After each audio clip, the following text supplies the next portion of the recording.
તમને આવડતું હોય તોય તમારો માર્ક્સ કાપવો હોય તો આવો દાખલો પૂછાય કે એમાં શું કીધું કે 2 એની પછી જી એની પછી 50 આ સમ ગુણોત્તર શ્રેણીમાં છે, એટલે કે ગુણોત્તર શ્રેણીમાં છે. તો આના જીની કિંમત કેટલી? હવે ગુણોત્તર શ્રેણી હોય એનો મતલબ એવો થાય કે અહીંયા આર એટલે કે ગુણોત્તર સેમ હોય. ગુણોત્તર બરાબર શું થાય? બીજાના છેદમાં પહેલું પદ બરાબર ત્રીજાના છેદમાં બીજું પદ. હવે સાદુરૂપ આપે એટલે જી સ્ક્વેર થાય. તો જી સ્ક્વેર બરાબર 100, તો જી બરાબર 10. એટલે આપણે રાઈટ આન્સર 10 કરી દઈએ, પણ આ ખોટું છે. 10 આવે યસ, પણ -10 પણ આવી શકે, કારણ કે આનું વર્ગમૂળ 10 અને -10 બંને થાય 100 નું વર્ગમૂળ. પણ એ વર્ગમૂળ થાય એટલે ન આવે. અહીંયા તમે મૂકો તો બી તમને આઈડિયા આવશે. જેવી રીતે આપણે અહીં મૂકીએ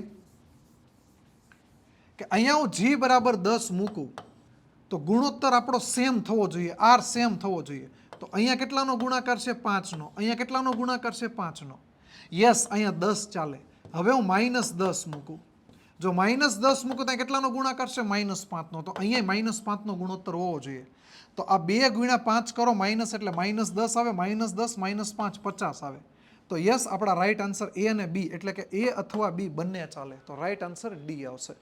તો ગણિતમાં અને સ્પર્ધાત્મક પરીક્ષામાં નવું જાણવા શીખવા માટે અમને એટલે કે વેબ સંકુલ ઓફિશિયલને ફોલો કરો અને આનો જવાબ ઉલ્લીન કોમેન્ટમાં આપો.